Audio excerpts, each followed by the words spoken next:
The Denver Broncos scored a big 31-13 win against the Indianapolis Colts on Sunday afternoon. This was a game they absolutely had to win. Losing would have given the Colts a tiebreaker advantage, and with tough games against the Chargers on Thursday and the Bengals coming up, the Broncos couldn't afford that. The Bengals, with their explosive offense and star quarterback Joe Burrow, are no joke. Burrow might not win MVP because of the team's record, but facing players like Ja'Marr Chase and T. Higgins in a must-win playoff scenario is something no team wants.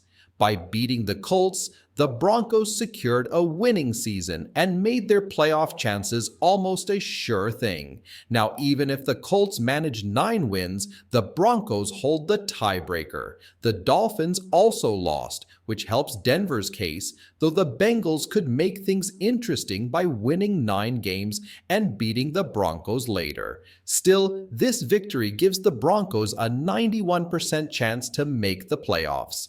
They're in a great spot. It also helps that the Chargers got crushed by the Buccaneers, making Denver's path even clearer. The best NFL teams always step up in the second half of the season, and the Broncos are doing just that. Even when their offense isn't performing well, their defense comes through. Against the Colts, the Broncos' defense completely dominated. It was one of the most impressive defensive performances you'll see at the NFL level. The Colts turned the ball over 4 or 5 times. Let's count them up to be sure. The Colts had a nightmare game with turnovers. Anthony Richardson threw 2 interceptions, Jonathan Taylor fumbled once, Michael Pittman Jr. lost another fumble, and Adonai Mitchell threw a pick 6. That's 5 turnovers in total. For Indianapolis, this was a must-win game, but now their playoff hopes are almost completely gone. Their chances are down to just 7%. For the Colts to make it, the Texans would need to lose their next 3 games, and that's very unlikely. The Texans still have tough matchups against the Chiefs, Ravens, and Titans, but expecting them to lose all 3 is a long shot.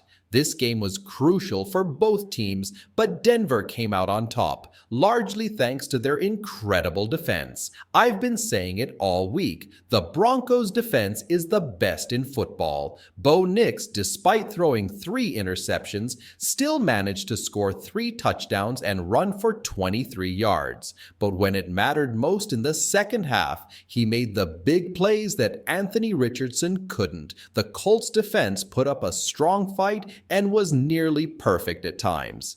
Denver's defense, though, was on another level. Outside of the Colts' first drive, where they marched down the field and scored, they only managed 6 more points the rest of the game. Those points came from 2 field goals, one on their second drive and another in the second quarter. To hold the Colts to just 2 field goals after that opening drive is an incredible feat. The Broncos' defensive front deserves a lot of credit.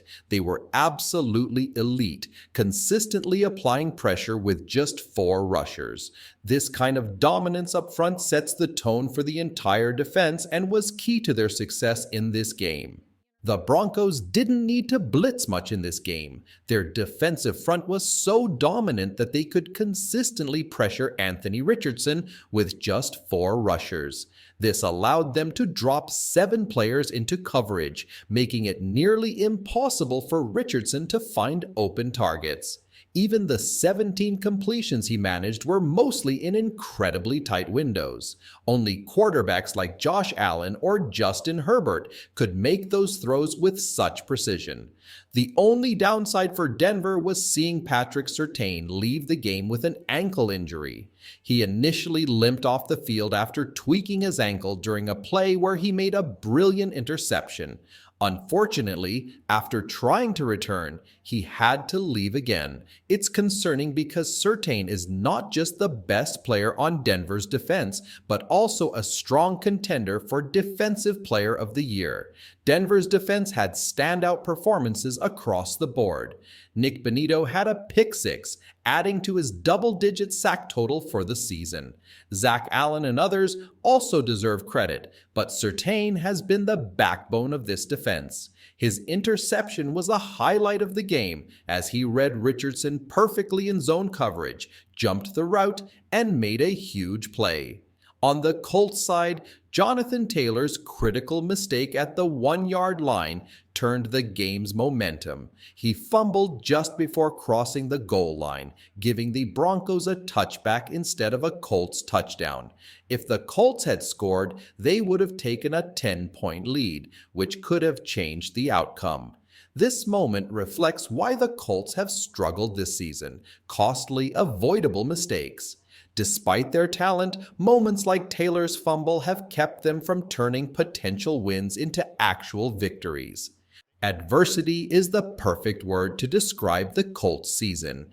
They faced one challenge after another, but they've also been plagued by costly mistakes. Meanwhile, the Broncos have been the complete opposite, steady and focused. Looking back at Denver's season, they've consistently proven their resilience. They opened with tough games on the road against Seattle and at home against a hot start Steelers team. Seattle is one of the NFC's top teams, and Denver hung tough. From there, they put together wins against Tampa Bay, the Jets, and the Raiders in a 3-game streak. Of course, the season hasn't been without its bumps. They lost a wild game to the Chargers and were blown out by the Ravens. The Chiefs game also slipped away, but now, with 4 straight wins, the Broncos are hitting their stride. Sitting at 9, 5 is great, but the job isn't finished. Their next challenge is a big one, facing the Chargers on the road. It's a short week, and the Chargers are coming off a blowout loss, which makes this game critical. A win would give Denver 10 wins and erase the Chargers' current tiebreaker advantage. It would also create breathing room in the playoff race. If the Broncos win, they'll move to 10-5 while dropping the Chargers to 8-7. This would solidify Denver's spot and make their path to the playoffs much smoother. Climbing to the 6th seed instead of staying in the 7th is also a big deal. The 7th seed would likely mean facing the Bills in Orchard Park, where bad weather and a red-hot Josh Allen make for a daunting challenge. For Denver, every win now builds momentum and improves their playoff position.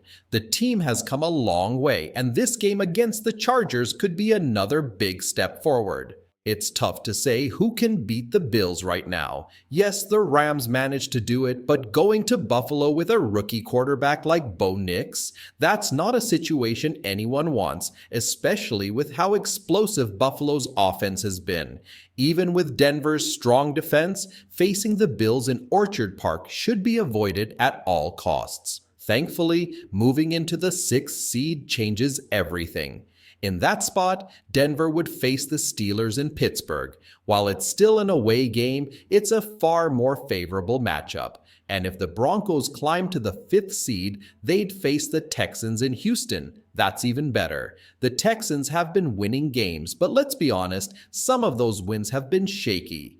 Denver at this point looks like the better football team. The Steelers are solid, but I'd argue the Broncos might actually be stronger. The Chiefs? They're always tough, but Denver matches up well against them, especially with their dominant defensive front. Remember, the Broncos gave the Chiefs serious trouble earlier this season. Kansas City only managed to win thanks to a blocked kick. Looking ahead, the Ravens might pose a tougher challenge for Denver. But even against Baltimore, this Broncos team looks more prepared.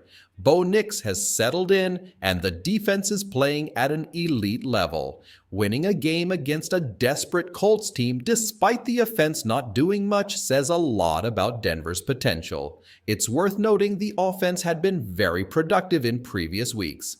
Against the Browns, they scored 2 defensive touchdowns, but also had explosive plays on offense. They put up 29 points against the Raiders and 38 against the Falcons. Denver is in a great place right now. This team is on the rise, and they're just getting started. Bo Nix is still a rookie, and Sean Payton is only in his second season as head coach. If this is what they're achieving now, imagine what they'll accomplish over the next decade. Big things are ahead for the Broncos, and it's an exciting time for the team and their fans. Make sure to keep watching and don't forget to like, comment, and subscribe. See you next time.